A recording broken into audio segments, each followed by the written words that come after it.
Now this is Acts chapter 2 verse 22 through to 24. Remember, this is part of the message of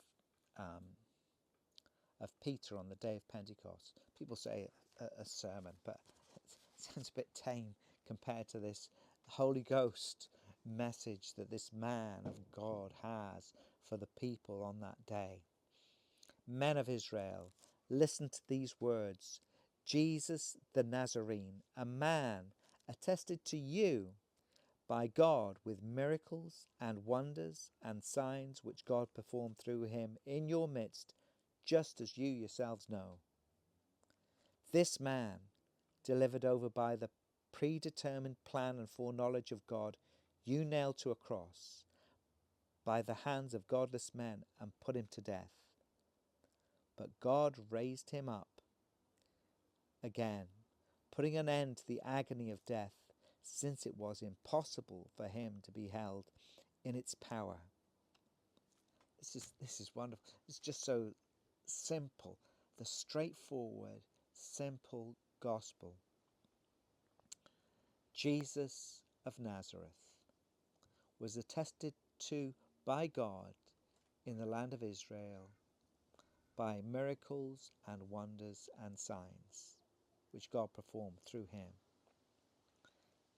Without a doubt, there was no question of that as far as Peter and the disciples and those who were listening, that was true, that Jesus of Nazareth, Jesus the Nazarene, had done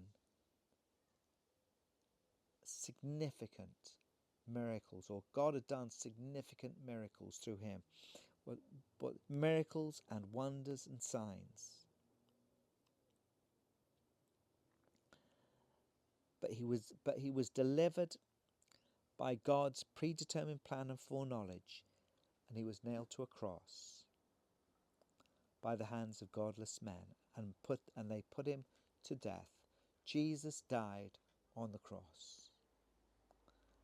But God raised him up again, putting an end to the agony of death, since it was impossible for him to be held in its power. This is the simple gospel, that Jesus came, he lived a life accredited by God, that he was crucified,